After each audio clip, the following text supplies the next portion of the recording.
Hey there, welcome back to another video. This time around, it is yet another thoughts on video.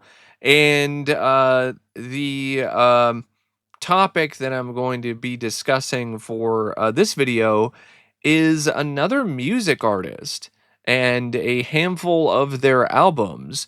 And the artist that I am going to be discussing today is Lil Peep. Now, Lil Peep is a emo rapper, lo-fi artist who has a lot of other influences from various different other genres like rock and punk. And he is an artist that definitely has his fans who were by his side and were really enamored with his work all the way up until his death of an accidental overdose. And then there's also people who really don't like him at all and feel that he was overrated or he was just another talentless hack who just rode some trends and was just making emo rap. And I honestly didn't really bother listening to any of his music. I didn't even really take him that seriously because of what I'd heard other people say in terms of other music critics. So I just basically skipped all of his work. Really, I don't even remember listening to a single song of his until recently for this video. And I have to be honest, I was surprised. There was actually some genuinely good tracks throughout all of the albums that I listened to by him. I'm not going to say he's one of my favorite music artists or anything, but I could definitely say he did have some talent. And I think he was a lot better than a lot of his imitators, a lot of the people that came after him that tried to follow in his footsteps, taking the SoundCloud route to stardom. Now, before I go any further sharing my thoughts on Lil Peep, I want to give a special shout out to Shine for requesting this video. And if there is another topic, film, TV show, or album or artist you would like to see me discuss in the future, feel free to donate to either my PayPal or to my Patreon. Link to both is in the video description down below, and I will try to get to your request as soon as I possibly can. Now, Shine asked me to listen to only 2 albums by Lil Peep, but I decided to listen to one more actually. But the first album that he asked me to share my thoughts on is Crybaby. And this was actually a mixtape by Lil Peep in 2016. And this has 11 tracks. And it starts out with Crybaby, which is track 1. And I really like this song. I would probably say this is my favorite song from Lil Peep that I've heard. I like the hook. I like the instrumentals. I think Lil Peep's flow as well as his vocals are pretty solid in this particular track. It's also got some good instrumentals. It's a catchy song. I definitely am a fan of this track. Like, I would put this on a playlist, to be honest, because I do genuinely like it that much. Track 2, Lil Jeep, I didn't like as much, but it was okay. There were some moments like with the chorus and the bridge that I didn't mind. Once again, some decent instrumentals, some catchy bits here and there. But I wouldn't say like I was massively a fan of it. Track 3 is Yesterday, and that one's really short to the point where it almost seems like it's just an afterthought kind of track. It's very sing-songy in a very generic way. Um, So I was just on that one. Track 4 is called Absolute in Doubt featuring Wicca Phase Springs Eternal. The instrumental on this is very eerie and weird and interesting, but the rest of the track isn't really on the same level of intrigue for me. I would say it might be my least favorite track on the album, next to White Tea, which is track 10. Um, so yeah, I wasn't really a big fan of that track. Track 5 is Ghost Girl. And that one was fine. I would say, it's got a good catchy hook. The rest of the song though is just kind of there, but it's got a good hook to it though. Um, and track 6, Big City Blues. I like the instrumentals on this. I like some of the lyrics, and I do like the overall flow of the track for the most part, but I don't like Cold Heart, who is the featured guest rapper on that track. I really don't like his rapping, so I think that's definitely something that brings that track down a little. Track 7 is called Skyscrapers, Love Now, Cry Later. That one has a really good hook. Love now, cry later, it hurts. That one I liked. I would say Skyscrapers is definitely one of the better tracks from the album for me. Once again, it's got some good instrumental work. I think Little Peep's contributions are pretty pretty good for the kind of song that it is. So yeah, I like that one. Track 8, Falling for Me, and not super big on, but it was okay. This is another one that's just very depressed, low energy. Um, but that's a good amount of his tracks, to be honest. He really did come across like somebody who was almost crying out for help with his music.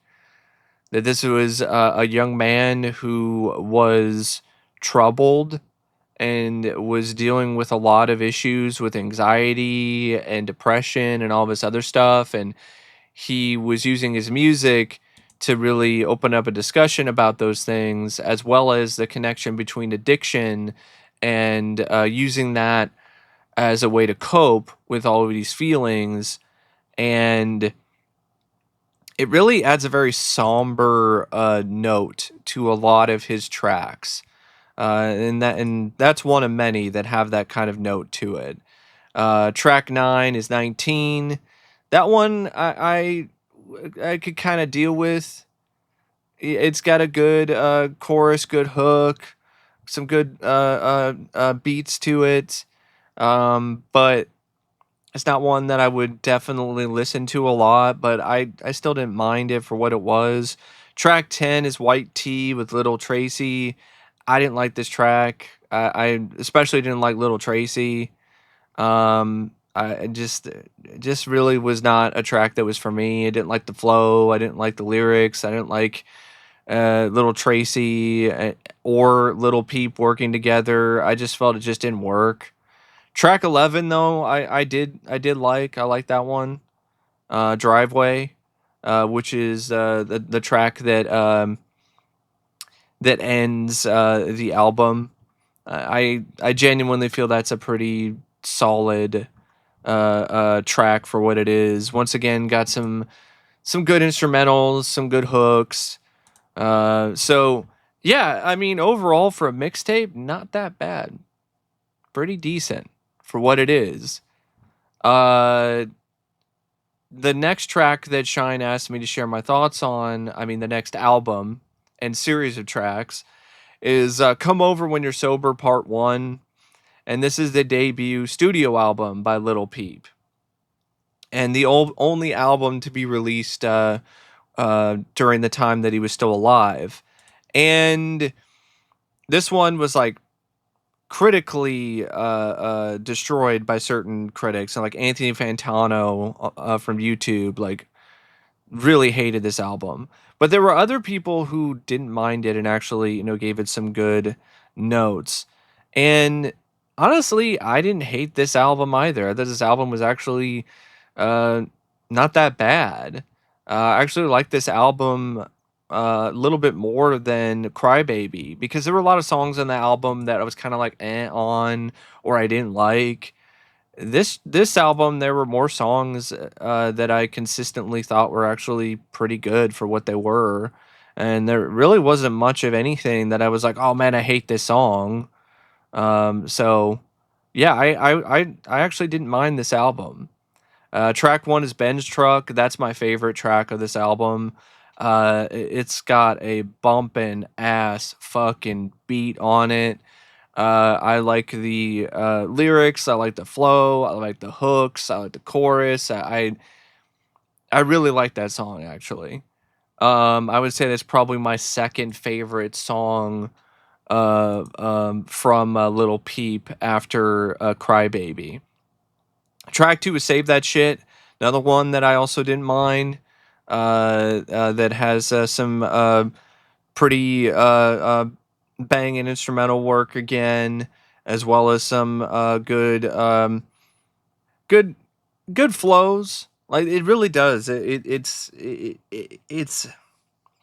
a lot less slow. It's not as slow as some of his other tracks. So I think I honestly like him more when he's a little more upbeat instead of almost sounding like he's high on Xanax.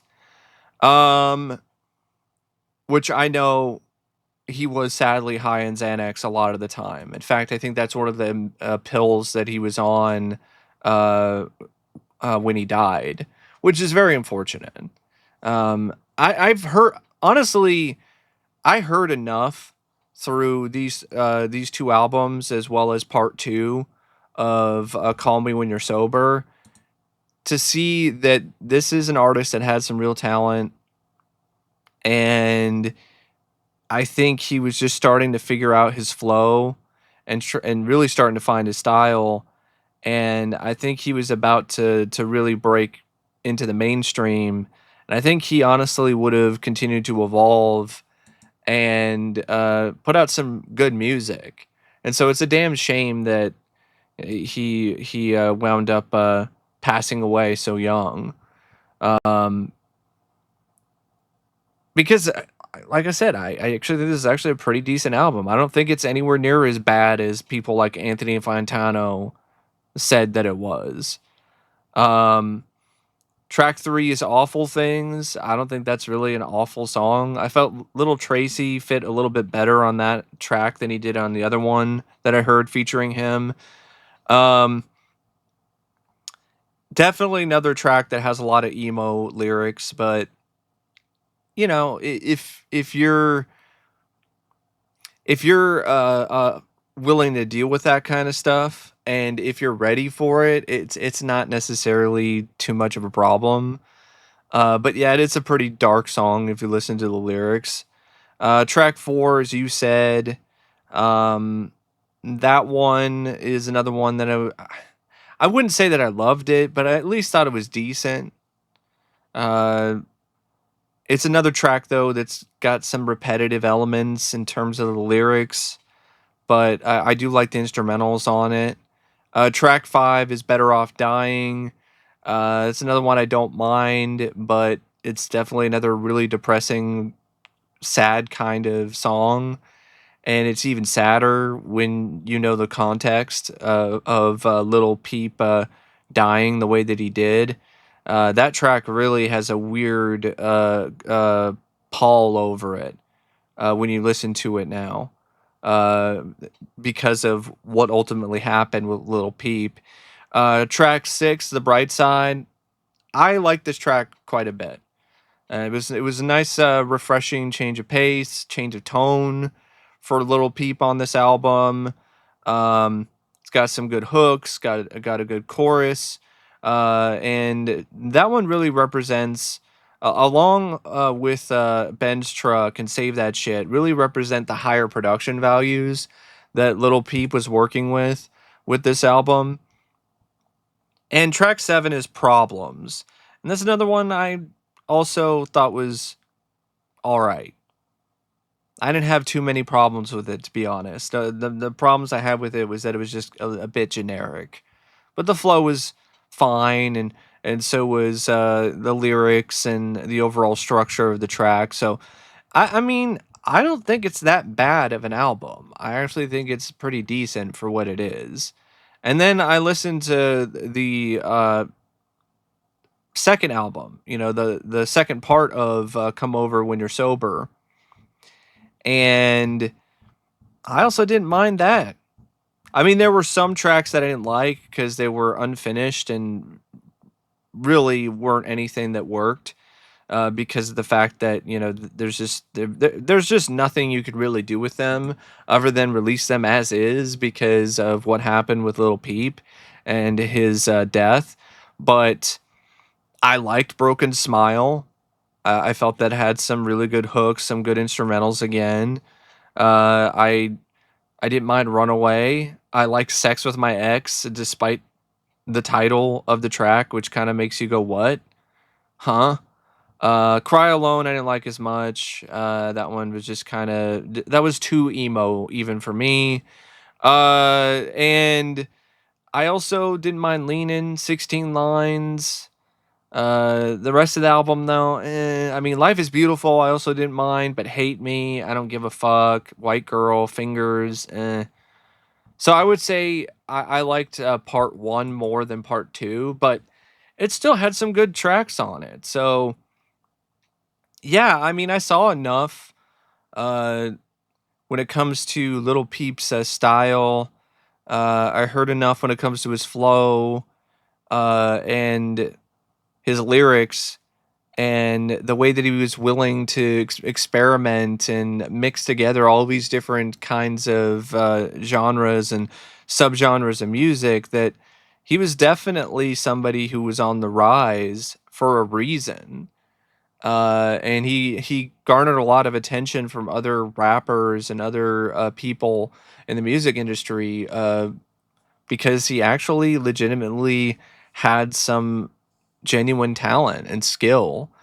Yeah, some of the lyrics and some of the tracks are repetitive, but a lot of rap songs, a lot of rap albums are like that.